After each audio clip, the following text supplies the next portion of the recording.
Lange Zeit oder Blinddarmentzündung. Im 2. und 3. Schuljahr bin ich mit dem alten Höberhans von Unterstock in die Schwarzentalzalp. Ich konnte abladen und vormelken, das Vieh können uns und die treiben und den Schopf putzen, für zum Mittag die Herdäpfel säden und am Abend Milch erwellen und sonst noch so kleinere Arbeiten verrichten. Im Schwarzental ist es mit der langen Zeit noch recht gut gegangen. Da sind immer etwa noch Leute uns und die gelaufen. Ich habe mich aber auch gern gefreut, wenn immer Sessel mit ihren angeheichten Gleckelern ins Millental nach War sind für ins Hotel auf Engstlen. Der Seimer hat dann eine halbe gehärige Föder aufs Pasch geladen und hat mit der Geiseln geklepft, wenn er dann hinten nach ist gelaufen. Auf Achtelsaas hat es dann immer recht wellen gehen.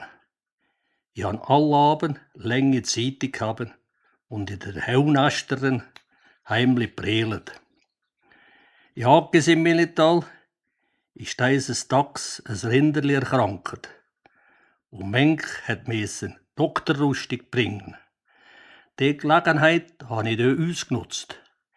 Ich habe fürchterlich Bauchweh geklagt und mit Güss am Boden umgedreht und gerade usig gemöhlt. Die Mannen haben mir das geglaubt und sind ratig geworden, dem Böb sofort heimzubringen. Da habe ich ganz sicher Blinddarmentzündung.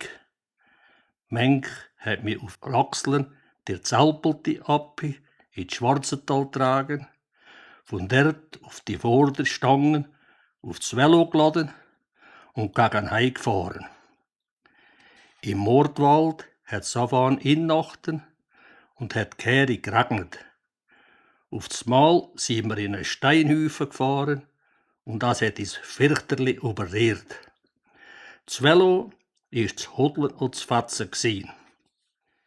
Wir sind dort ins Millental gelaufen und die Hages hat zu mir heim angeleitet, sie sollten Walter reichen, da sei genau wie krank.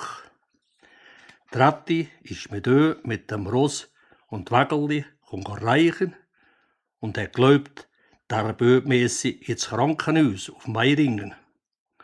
Möter hat wahrscheinlich etwas gemerkt und hat mir dort angefangen, den Bauch untersucht und festgestellt, dass man gäbig bis am Morgen noch warten konnte. Merkwürdigerweise habe ich dort zum Morgenste auch keine Schmerzen mehr gehabt. Nach 2 Tagen hat man mich wieder auf Achtelsaas gebracht. Bauchweh habe ich nicht mehr klagen. Bis im Herbst, als dort die Schule wieder angefangen hat, habe ich durchbeissen.